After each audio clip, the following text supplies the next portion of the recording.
Coming up, President Donald Trump makes a full 180 on what he expects for the future of the Epstein files, how he could sway the House vote. The government shutdown is over, but student travel concerns still linger. We have an OU student's personal story. And we have a chance to put a damper in the drought this week. I'll let you know the timing and how much rain we're really going to be talking coming up in the full forecast. This is OU Nightly.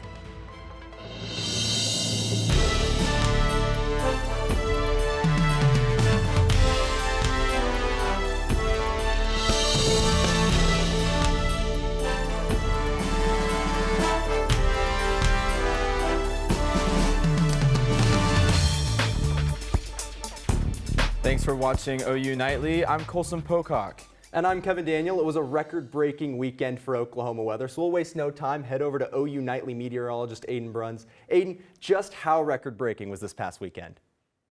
Kevin, I can tell you it was a warm record-breaking weekend for sure by quite a few degrees. This is so above average for us that we've been breaking records 3 days in a row this weekend. 81 is the new record for Friday, 83, and then 88 on Sunday. Just how warm that is. That's almost 90 degrees this late in November. We won't be breaking any records today, but we are still warm, 81 degrees here in Norman and across the metro. Pretty similar story. The state has a few 70s across the board, but coming up in the full forecast, we're going to be talking about some rain chances that could be cooling down those temperatures, as well as the holiday lights that might be on the South Oval this week. All right, thanks, Aiden. In a stark reversal, President Donald Trump now urges House Republicans to vote to release files related to the case of late convicted sex offender Jeffrey Epstein. Karen Kaifa has the details from Washington. With a House vote looming and a mass of Republican defections expected, President Donald Trump making a reversal. In a Truth Social post Sunday night, Trump wrote, quote, House Republicans should vote to release the Epstein files because we have nothing to hide and it's time to move on from this Democrat hoax. A House vote is expected as early as Tuesday after a bipartisan effort by Democratic Representative Ro Khanna of California and Republican Representative Thomas Massie of Kentucky gathered enough signatures to force a vote. Massie told ABC News on Sunday he predicts more than 100 House Republicans could vote in favor of releasing the government's files related to the disgraced financier and convicted sex offender who died in prison in 2019. Trump has said he and Epstein were one-time friends. The president has never been linked to any wrongdoing in the crimes committed by Epstein.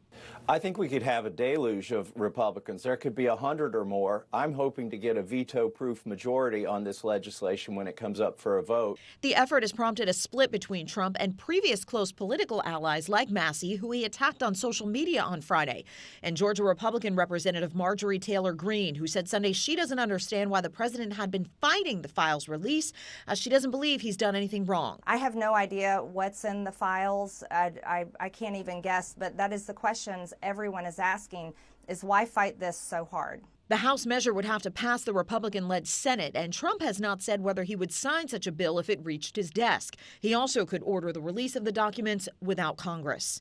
In Washington, I'm Karen Kaifa. The House is expected to vote tomorrow, and we'll bring you a full rundown of that vote. A federal judge says the indictment against former FBI Director James Comey may be tainted. OU Nightly's Caroline Kramer has that and the rest of today's national and international headlines from the News Center. Yes, a federal judge orders the Justice Department to turn over all grand jury materials in the case against former FBI Director James Comey. Comey is charged with lying to Congress and obstructing a congressional proceeding during a testimony he gave in 2020 before a Senate committee. In a 24-page ruling, the federal judge describes the criminal case as a rushed investigative process and lacks attitude towards Comey's constitutional rights. Comey pleaded not guilty. The trial is now scheduled for January 5th. The UN Security Council votes to back President Donald Trump's peace plan in Gaza. Much of the plan for Israel and the Palestinian group Hamas remains uncertain as occasional outbreaks of violence threaten the plan. But the resolution backs establishing a board of peace headed by the president himself to temporarily govern Gaza. And over the weekend, dozens of people were arrested in Charlotte, North Carolina during the Department of Homeland Security's latest targeted immigration blitz. North Carolina's Governor Josh Steen expressed his concerns, saying the effort is stoking fear, not making Charlotte safer. We've seen masked, heavily armed agents and paramilitary garb driving unmarked cars. targeting American citizens based on their skin color, racially profiling, and picking up random people in parking lots and off of our sidewalk. Protests have sprung up, businesses have closed, and events have been canceled in response to the enforcement activity. Colson, Kevin. Thanks, Caroline. It's been 4 days since the government reopened, but a Norman business still has concerns. OU Nightly's Gracie Steinbrink spoke with a local business about the effects of the shutdown. The longest U.S. government shutdown may be over, but Norman businesses and residents are still feeling the effects. Meals on Wheels in Norman is a service that delivers meals for older Oklahomans, and they say they've seen an increase in demand. I would say last week we probably signed up about 15 people. So an average is probably 2 or 3 a week, at least, triple, quadrupled our numbers. Meals on Wheels has been able to keep meals in the hands that need them with help from the community. However, they are concerned for their clients. 30% of our clients, the only meal they get is the meal that we deliver to them. And so the fact that they're also not going to have their food stamps or whatever or SNAP benefits is truly affecting them. And we live in America, our people shouldn't be hungry. The government will only receive funding through the end of January. And if lawmakers can't come to an agreement, another shutdown could hit hard this time. The sustainability of that, I think, could be very different. I think it would definitely put a strain on our resources and on our manpower if it lasted much longer, for sure. They have this message for elected leaders in Washington, D.C. This is more than just about the budget, more than just about policies, it's about people. Reporting from Norman, Gracie Steinbrink, OU Nightly. Thanks, Gracie. If you want to volunteer or donate to Meals on Wheels in Norman, visit their website at mealsonwheelsnorman.com. And coming up, tariffs are affecting the prices of many grocery store items. See what Thanksgiving staples are more expensive than usual next. And hear from a student and her struggle to find flights home for the holidays when we come back.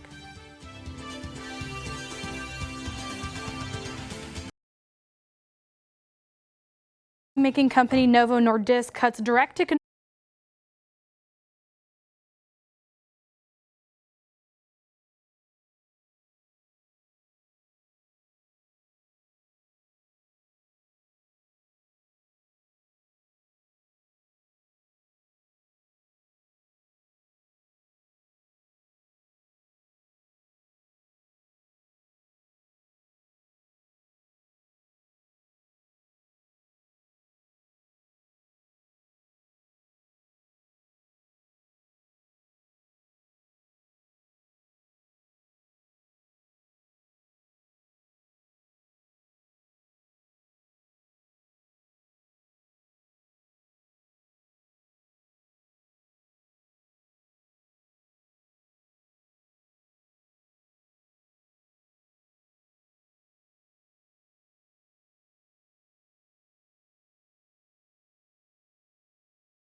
Popular weight loss drugs are cutting the costs for customers who pay with cash instead of going through insurance.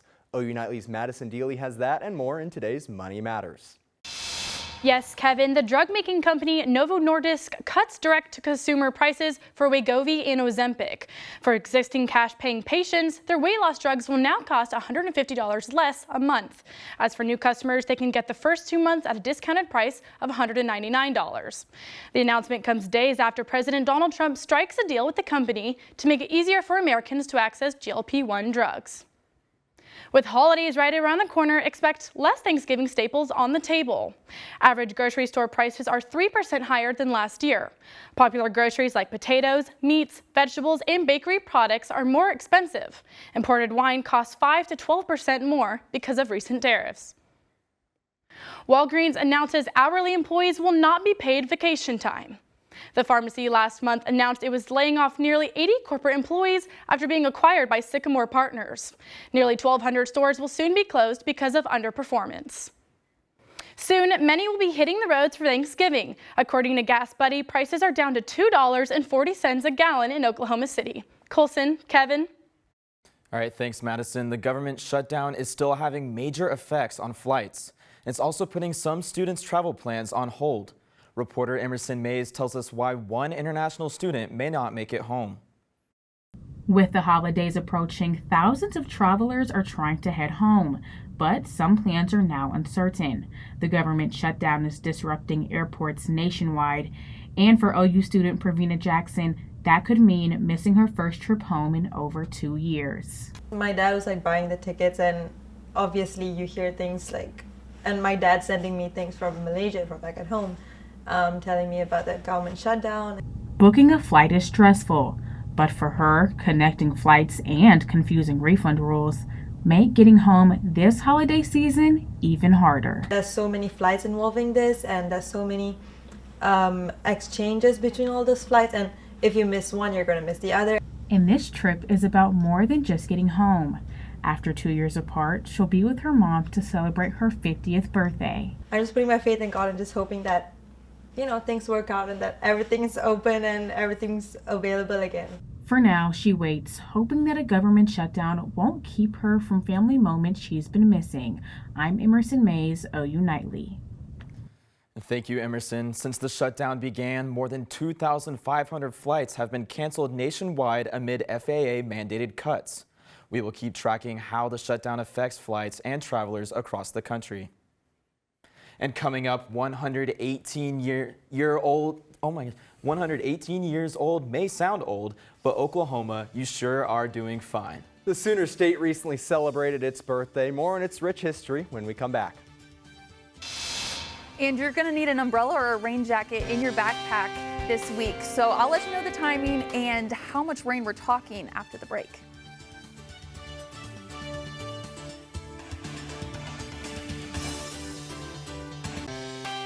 Welcome back to OU Nightly, everyone. Happy Monday. It's been a warm day once again, but taking a look outside on our Weather Center camera, you can see those fall colors still hanging around down on South Campus near Highway 9, but temperatures right now are not feeling too much like fall. We've been pretty lucky with how warm it has been, but we're currently sitting at 80 degrees here in Norman in pretty calm conditions otherwise. But heading out to this evening, if you do have plans, temperatures will be cooling down pretty quickly, but not too much out of this warm trend we've had. So we're going to be into the 60s around 8 o'clock tonight. Overnight lows are still going to be well above average, probably 30 degrees above average. But as you head out the door tomorrow, here's what to expect. You might need a sweatshirt in the morning like it has been, but we warm up pretty fast and temperatures get into the mid to upper 70s for highs. So you can definitely shed a layer as you get to class in the afternoon. So looking pretty nice out there. Once again, it's not going to be too breezy, calm conditions. We do have a cold front coming through tomorrow, which is why we have this kind of harsh line of where the 70s are and where the 80s are. So that's going to be 75 for a high here in Norman. Up towards the northwest, we're looking at lower 70s and even 66 degrees in Guyman. More so 80s to the southwest or southeast for us, excuse me. But again, average is 60 degrees. So this is still a warm day for us.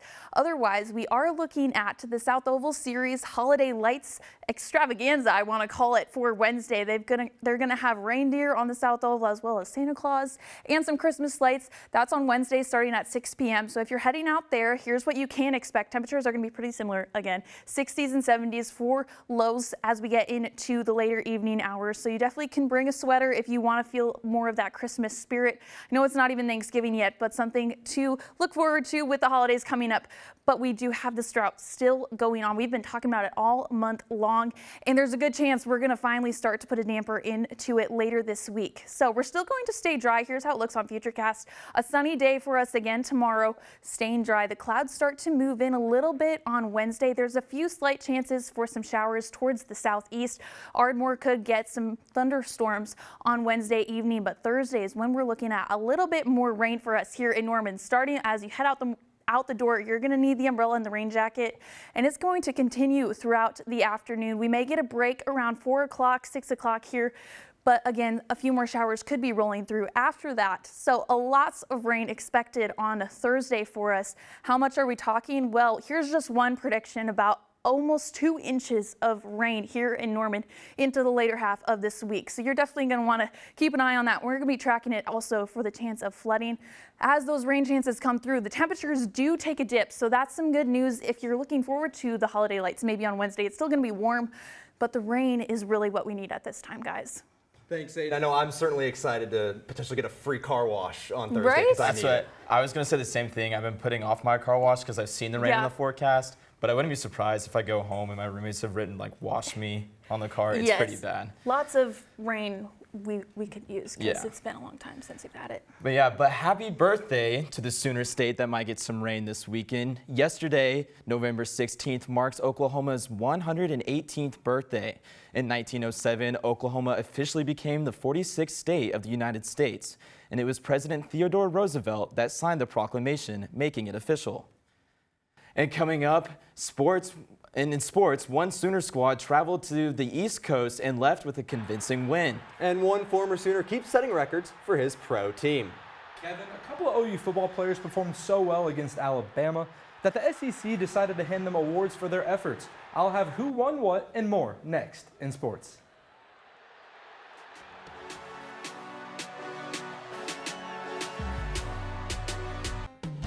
Hello, I'm Chris Holman, and it's time for sports.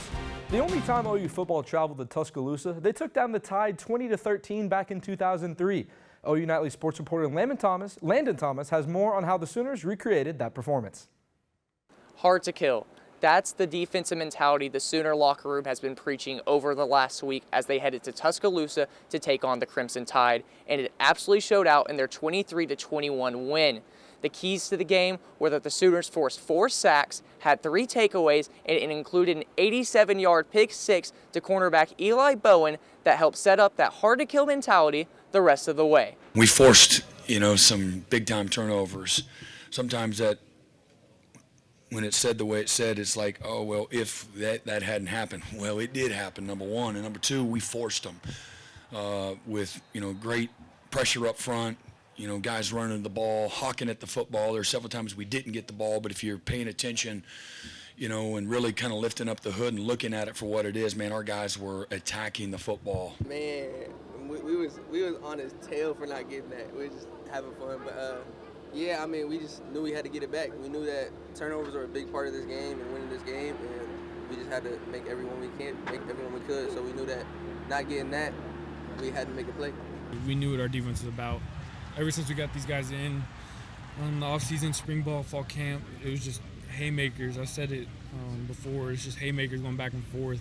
And this team is just so talented. We have such a high ceiling, and like I've been saying, we haven't played our best ball yet, and that wasn't our best ball. So we have a lot of stuff to learn on, but the biggest thing is we came out with a victory, and that's all that matters. Reporting in Tuscaloosa, Landon Thomas, OU Nightly. Thanks, Landon. After the Sooners win over the Crimson Tide, they now have a 94% chance to make the college football playoffs, according to ESPN, and are now sitting inside the top 10 of the AP poll for the first time since Week 7. Not 1, not 2, but 3 OU football players received SEC awards today. Eli Bowen was named Defensive Player of the Week after an 87-yard pick six to put the Sooners up 10-0 in the first quarter. Taylor Wine had a sack and a forced fumble and was awarded Defensive Lineman of the Week. And Tate Sandell earned Special Teams Player of the Week after making 3 field goals, including one from 52 yards out. In the NFL, Mark Andrews racked up 67 total yards and a touchdown against the Browns and set a Ravens franchise record for receiving yards, helping Baltimore win 23-16. Baker Mayfield threw for 173 yards and had 2 total touchdowns, but it wasn't enough as the Bills took down the Buccaneers 44-32. Jalen Hurts passed for 135 yards and had a score on the ground as the Eagles defeated the Lions 16-9. And OU women's basketball went on a hike to face Western Carolina and put on a show, taking down the Catamounts 95-32, thanks to a 21-point, 10-rebound performance from Reagan Beers. She also had some help from Aaliyah Chavez, who had 19 points and 5 assists. Kevin, Colson. Thanks, Chris. Speaking of the Sooner football, upsetting the number 4 team in the nation calls for some celebration. And the Sooner locker room certainly has you covered. We'll have a look into how the team feels after the win coming up.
I'm Andrew Paredes at the OU Nightly Update Desk. OG&E blames equipment issues for a large power outage in Norman over the weekend. Here's video of Campus Corner during the blackout Saturday night. It was affected many local bars and restaurants in the area. Around 20,000 Norman residents lost power, and many in Norman reported hearing loud boom sounds. OG&E tells OU Nightly that those booms were actually fireworks and thus were unrelated to the outage. Power has since been restored to all those affected. Kevin, Colson. All right, thanks, Andrew. While fans and students in Norman spent the night celebrating the Sooners' win in Alabama, the team had their fair share of fun, taking photos on the logo at midfield.